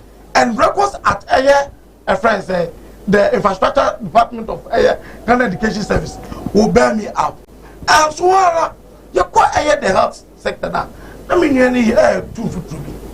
Reverend, me sure say on national television said that who's president on my way. But certain fact you are, and you host we are aware say eroded projects we were. And the person Reverend Ejina Aponte Eklema John Dramani Mama. As you speak now, there is not a single hospital. Tio, John Dramani Mahama now pencil about 2012 or starting here every year in 2016. I was at okay. As you speak now, that is true. Oh, I knew you true. That's true. And the new price of and our hospital side, majority of them were started under Kufuapes. Okay, so as we speak now, is there any hospital in Kumasi here that is excellent under Kufuado? Ebaye. What we Tepa? I commissioned Tepa in 2020. But you agree, sir? Tepa was around more than 70% please complete. Don't go there. Mmefa project analysis somebody buy and say don't money mama mmefa 32 and nobody copy my 64. I know 73. 64. Omuwi here no 64 here na about to so a project started as far back as 2008. Say come perform any odoma asantemaya. Okay. And that is no man project. Okay. What is the state of Kwame Nkrumah hospital? Okay. 800 bed hospital. What is the state? Woman be fire for 8 good years. I didn't do lengthy level.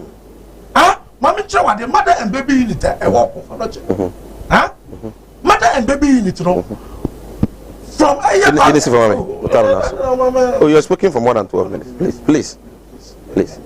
Don't argue. You want more time? Just please. No, I'm yes. 28.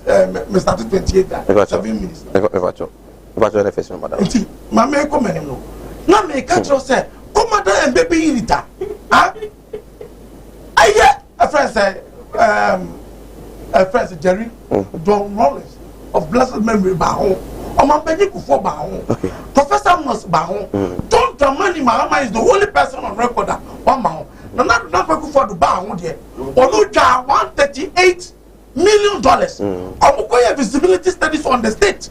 See a bit me out to us in Filia Beguma. And the engineers for the back train. No, ya jina say what video so at the home come up.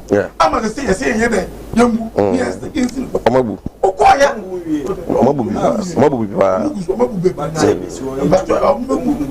Okay. Okoya madam baby in China. Aya oh Ghana. Aya ma Rebecca. Okay. I mean Rebecca ma Rebecca. Osha aya abadaye tema ele odo a owoma aya asatman mujena set kon what e de a friend and why you adwuma am I see yenya sure me na say me no ka say enya hospital me na say our travel and logistics say me ka jo say akwanya e wo ho e de ma pese utu kwan na okopi mo Dubai a o se wo de wo kobo so me miensa e na onya raje visa na ma wo Dubai na wo links no wa de wo kwadwuma ho accommodation ha wo kwa benya bi ayet do pese utu kwan e ko Dubai kwa adwuma nko ade am mfa nkwan na ba bia me na ada wo modern a na our travel logistics eno mo eni nkomo wo be free director e was 0552373027 0552373027 akwantu nko ade Dubai na pese okode a free mo Malam Mohammed Special Herbal Center so tena de sala o tena ba balance o meto no o tena de sala de onu kum ni nwan kunu na ntwe ne ade no o tena kwa de ba meto na emu no se o tena de sala no pese ba ho a tena fi ne bom paye na efi kwede ko no waba na wo ba na ka se wo mu se Awurade me koyi papa fi nyame nko a na ma ne tumi ne nko a de me kwa ma ne tumi mo ame eno an no o se ebia aware ne ho aye den de ama wo na se waware awo no emma oba no so waworo no ade se ebi ana na no sonsu iti akoto yare bi ha ban na se demo ntimi fa no koni pemu abra odwonso kete so nyina no malanse bra na ntimi emwa wo sanso na o se open spiritual protection ama odwuma ene wankasa ho so aba obetumi aboa wo yedie na apese wunya wo adwuma nko ade o se bra adwuma eye jani wo adwuma nko ade malam se ade na wo se o ye adwuma na ho tumi kire wo bra na ontumi emwa wo dam etwere ene yare akabia so o se bra wo hawo ne amane bia betuma so bia no say how nko ade a ko wati bi 27 years no ya adwuma wo se bra na afi wontimi mu ko wati bi no Eastern Radio udi nkokwa na afi afaka akọ obefre malam e was 0246 647 247 God's Way Casket Shop say eni enkopa eni ni nyina ne se wanya yie na ebia ho papa wo pa abusuapani okwanko wo so atre kuma so watranka na pa che obi ani abusuapani wo ye chef na so yi aba na abusuapani wa akọbọ besia na emrante ne maba wo busuam ho ebejojo wo na nyefe ndi ifradaka ambulance ade body ne betumu sound system abe yusu na afi so nkonwa abe yusu tent abe yusu osini nyina no se uyo bi ade no kwankwan ade abra o ma ifradaka no to your standard na afi unya wi a uya yiri nyina wi a nya dan yansa bode eba na abusuapani waba na betua ne kama na tiri ada ndi omu na bro bi so wo fie wa no tmesi ba biu ukono wontu anesta wontu ba biu nti wose bia wo bia so no open mo no betu bukem e de abro se hwi oso kentampo ba bia Ghana bia no God's Way Okumase frɛ no e was 0243737457 0243733457 na afi ontumi enye wo so ya yare ni na no ano ebewie obra nyare bi wa na yekwagya yare hwe e Tawhid Naturopathic Clinic mesi nyare bi fi se ho de wokɔ hɔ a wo sa yare no wo sa ma won tete ka ho a de wo ye bi yare ne ba ye ni kwa so ye biu de na wo se wo de ni kwa so wo die sa wo se wo ye wo de nyina ka ho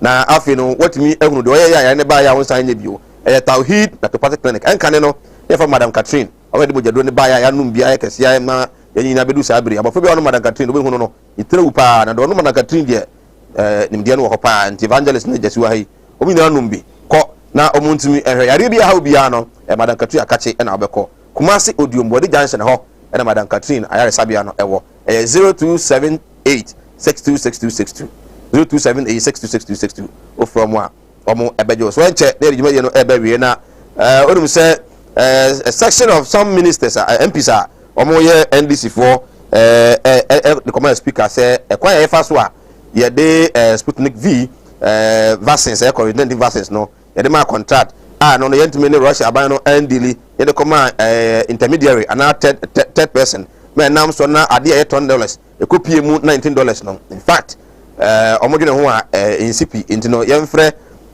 minister sector minister na omra emeya no health minister Speaker of Parliament am ya bro afre papa no ama papa no na no ya wadane ne akoyi ne ho ano na nensam kam no e no wakire say in fact ono kura no e kwa father contract ne kura ba ya copy sa no ahana kakra affect ne pa na say contract na nkasa pa no a vaccines no na wa meje approval from Parliament a wotimi e fa akire de koye no opomucho so mo mfa nche no opomucho de ba ye na ono no odwene Ghana for health ho nti no open tentem nti ne ba sa nti no committee no another massive for emfa enchano well we say ba no say mebri na e ba ho any minister na adjust so wayem from so my Ghana nyina yem fa enchano na kwa fa so shoot sa no on so kwa adwene ho bia no a wanti ase yi well briefly emu bia be 3 minutes because onya adjust media as a midi4 say ukokọ na as midi4 judgment na so easy na fi yim ya homa ntum na mo so mfo madwen kire emra Sir Mike, ask the MPP,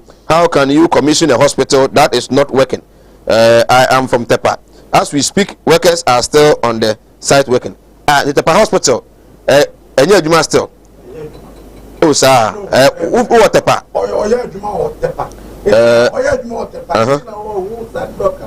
But the other. Also, what Tepa and Yajuma. Host, please tell the MPP man to stop lying and bragging on what they have not done. If they have done it, let your work speaks for you. We are suffering from their noise. Ask him for me. How was Ghana educational system when they took over office? How vacation like midterm? Okay, we general one no sound we baby. Let's meet you 3 minutes. Minister Jatu maybe. Medasi from the Minia Jessica, I was so better airtime. Osha or one SMP but amani into Wendru, baby Oko. Dear me Pecky will me say, Osha, me throw a challenge, say, Onka, Nanado Danko Kufuat, one single hospital, Westin was sentimental, when Yabianka, Nemum, or London, or say, Ma Becky, ABC baby unit, which means, about the health sector in the Ashanti region, and I Ghana crack. Nanado Danko Kufuat, and the Yirena Bon home more in chain, Nukuna and Kasa. One mention to Abama Tepanya Nanado project. And no, yet that's not a son. I was a what here, senior. Ain't you my artisan Nanado, Nayireno? I born home more in chain, Nukuna and Kasa. Afina Matias, the India no more Pessia. My Menekano, because oh yeah, you might. So back to the minister. Minister, no headline from 3 News. Okay. Or say, I didn't think properly before entering into Sputnik V contract. At my menu, he did not think properly. One year, there's a difference between thinking and thinking properly. Okay. Wajiatum, or say. Again, an honest minister. Very honest. Yeah. Who health minister on to me being when it comes to issues with Yadia Kunipa or a blue also pressure to me. Pressure. Yadia excuses baby in mano known to me being health minister. wonkwa wo yadie betumi akum samre no health minister entumi ndwin yie or say overpriced Sputnik V. I'm even getting more confused. Health minister to committee. Omo bono or say why you confused. Obi are you confused na your health minister. Obi on to me ndwin yie. Ono na your health minister. Yadie COVID. Is it not too harsh to say so be on to me? Me can here. No one say he got confused. So no one I have the video. I should send it to you. We have. You have it. Why don't you play it? And making it sound as if me say health minister name green year. I said the OC cannot. I said that instance no contract no can say he didn't think through. But the OC can I say you are using the word thinking through. I have the video. You have it. Play near or no one why are you trying to color it? And you mean America? The health minister now do you know? Okay. So he has been honest to Ghanaians. At least he has been honest that he cannot think properly when it comes to matters of health and human life. They make brafo American health minister and we didn't crisis say bani pan kwane yadia to me green ye and your mistakes. On him says Sputnik V debate in a buy MPP they came to defend. Yes, I know there. I know there. I'm be defending today. What do they have to say? Nipa ni say want to me and green ye and the end radia simple say apem ama omaino amboka anke yebebo because health minister Nipa to me.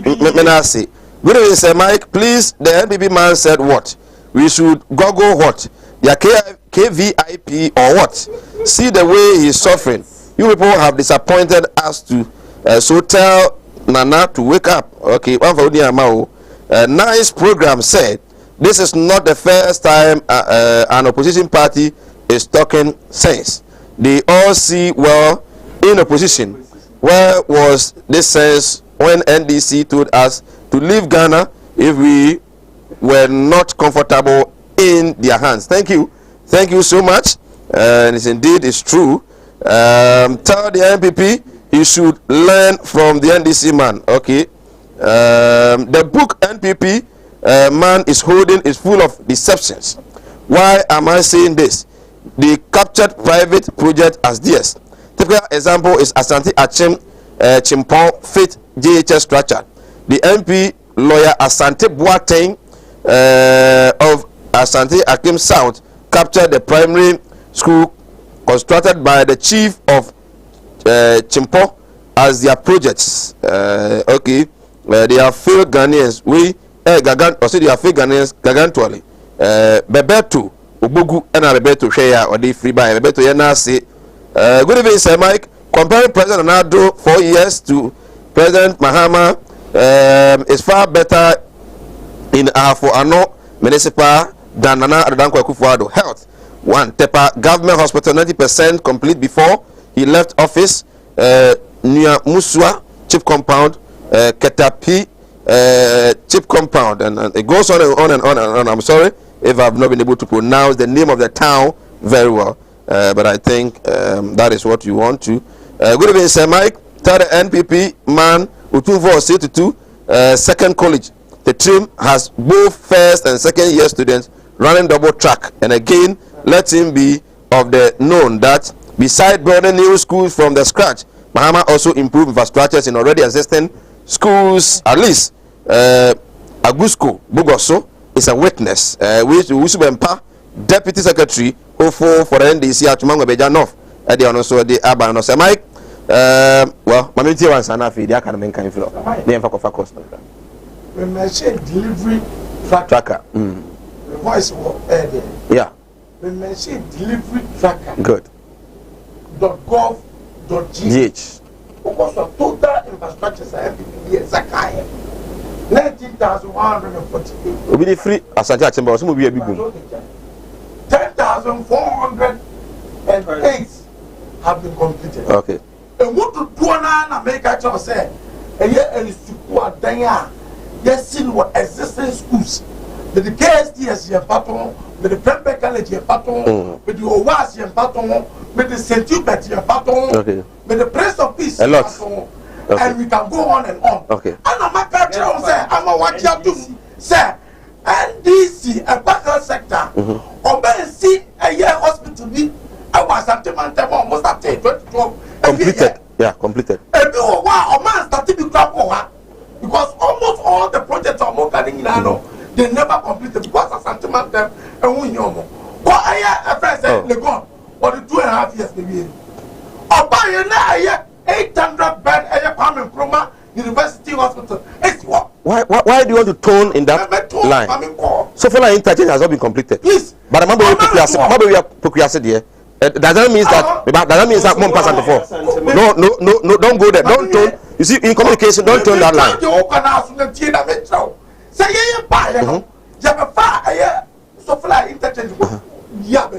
Yeah, by Kufa Dubai, we are comparing Nado and Mahama. That's what we are talking about. Okay, let's end the discussion. 8%. But if you want to talk, you always have on pass and the 470. Listen, what's I can't try health minister, say health minister, ain't me.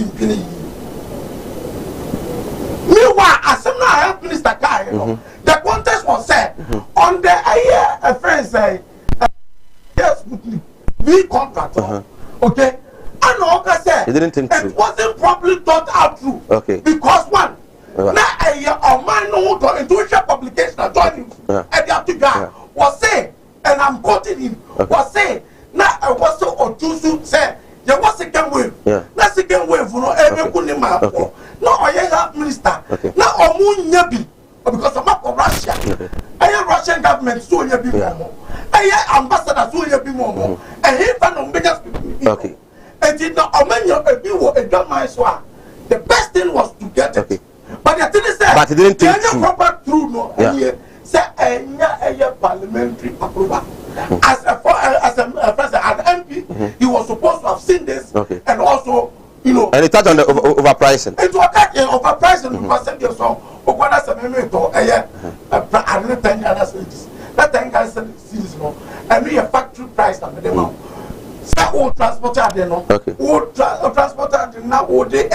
Okay, let's end it like the whole process. The minister Jatumu said the whole deal, no, any process never fast, you know. Why not? What do you think that angle? Okay, when the issue came, no, the first time, no, what was your comment? What admit to say, Mr. Put him in proper perspective. What admit to say, one, they get through properly because. And one we did honor. Okay. Yes, it didn't get parliamentary approval. No, but sense, when it is matters of health. Okay. Matters of the health. And what's that I had to move for? Say you really okay. Well, I'm hoping, sir. Politicians will begin to understand certain things before they act on issues. As we buy the Amanfubi, especially the side of the government, they defended the minister no, and then they heard the minister no questions are all answer. It tells you say me a try to defend the minister no. I have to be worried because I may also have not think through or thought through before maybe I may defend the minister no. NPP man that he should mention one secondary school that Nana Addo and the whole NPP has built. What he is doing is like dating someone wives secretly. If she gets pregnant, you will go for the son that is yours. Ask the NPP as the NPP man is okay. Sir Mike, okay. Give me your phone line, Sir Mike, good evening. Sir Mike, good evening. Why the NPP? Sir Mike, good evening. Why the NPP communicators in Ashanti region always support the health minister? Oh, NPP communicators in Ashanti region. Okay. Derry Timothy, Udifi one by now. For now, I'm defend the party now. I'm defend the government. No, I believe that is the order of the day. I'm very ashamed of the NPP. If I see them debating on any platform, because they have nothing to debate on. Locomotion inside Bono. Locomotion, your name sounds good. Locomotion. Very good evening. Sir Mike, so please, is the health minister trying to tell us that will he overprice items which he is paying from his own pocket? This time, the time, Yoku, Shrad, and the special prosecutor needs to probe him and take up this matter up to the roots. Emmanuel Boama inside Kuti. Sir Mike, Nanado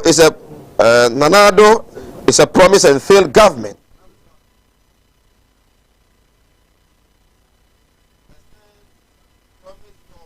To give him power. If you give him power, he will build a cathedral to praise his name. Where is the cathedral? Asked the MPP man. He did not promise Ghanaians. It was the president who made that promise, and I believe they have started appealing. Have you made your contribution? Good evening, sir. I like enjoying your show. Please tell the NDC they are the same when they come to power. They will do worse even than what Akufo-Addo is doing. Abro pepe. Okay. Yakusi Ediaode and so Ebaye I am Honorable James Ahia, watching you from Sefi in the Western North region. Bacho, in the Western North region. I've been following your show and I like the way you interrogate your panelists. Let the NDC man understand that no matter what they do, they can never come to power. You, Honorable Omo Ate, well, yeah, fancy, yes, and to me, pick him, of course, no. Monfanche, and Mamma Fresh this lines, no. WhatsApp line, so no. Monfanche, yes, into me, MPK, of course, no, for the anti-war fresh WhatsApp line, so Mr. Wa, my emphasis, no minimum messages, no in free or. Good evening, sir. Your voice is down today. Why? Oh, I believe, sir. We are me viewer pa nyame show but I say kakra few we be na if things will get better. Who wrote the stolen verdict? Ask the MPP man for me. Oh, question no one try no one try enti okay. Nana Yakusi say I know evangelist and he knows me too. He knows becoming an MP is a difficult task. How come their government becoming a president? Akufo-Addo will reign forever. Now, what about the amount? Akufo-Addo say 4 years. Maybe after the NPP there. Also, no, honestly, no, yepa. Well, yena yemfa NC Shannon so say Ghana Education Service. Say nyame aduma cha from telephone. Although that was not thought true or think true properly, because time no katen kolane say omon san kofie no omon katen kolane ba on betnemu akotwe exams. This final years, and I can tell you, if you ask any teacher out from 3, they will tell you, and they have been telling us, say there is a batcher preparation for the students, no, because of COVID and near the day until also bad fear 24. So the information you are getting, yes, I know Bedin Command say, who said for more for common new curriculum, no, for more for common BC. There has been a reversion. The government has reversed that decision. So for more for the year, I'm about to BC. In the a best started crying and your muscle, a best started pieces for no so. Still, syllabus no, and what textbooks no for government schools no, and my. In the air, stage opportunity. Now, you're a buying casa, you're MPs for a casa. Let's tell them, say, education sector no. Yes, sir, or more, or more to maybe not into me, Emwa. Yes, sorry. Yes, on the textbooks no. I admitted, say it has been a problem in our system. And my education minister, Shiano, I admitted problem. I'm what I said, no, I say, I saw a tell do, and no more a year, a friend say, final clearance of to print the course almost by August. All the books will be. Money did come out, admitted some failure for 2 years. Admitted some failure. That's what I'm saying. That challenge has been there. And he what was the challenge? and never be like proofreading start there by and the publishers are individual publishers, no? They were able to print books. No, but the government is telling us the books off. How many books? How many books? We have few books that they call it off. A protest is so many books no system. No books how many publishers? They were taken off. Government well, prescribed books that okay. And prescribed color. Yeah, I see. I see. Thanks so much. Yami had no china. I fulfill that. You know, Mozambique for you na. You know, Nantia. You see, you na badika de sala. Yanko po mwita mana wanya mukasi pa na sala wino. Muni niye na afinema intimi enkwaso mfuma. Mala Mohammed. Wode busia fo nyina wese mo badika de sala. Kamufo me nimu nyina. Mbo enyabi badika de sala. Evangelist ye ko ne krakra. Ye ko no Ghana fo amohwe monti asese. Ye de o man hye wonsa. Eye adwuma nye kasa tenten. But adwuma na ye dia ma MPP obi obeka say MPP NDC je nyina ye pe ya bro pepe or ye disappointed MPP 2020 obi a 2020 election ye obeka say but Ghana for him say ye pe 2020 that hey Mahama ndwuma wa Ghana nye bi wo say when you speak to our friends most parents will tell you say please yes beba the overall yes I'm coming yes I'm coming 1.2 in 2016 please overall Evangelist Richard Pra NDC former PC in South constituency regional communication team member. Limited the semi on behalf of the crew. Emubia Badika Sala. Yami Eya Domwa Eda Ukuyada Evangelist Mamcho. Yami Adwa Ukuyada. Ibisi Ochana for Fida inti. Yes, so yabe enjoy of Fida no. On behalf of the crew. And we are Badika de Sala. And a master. I 1.2 as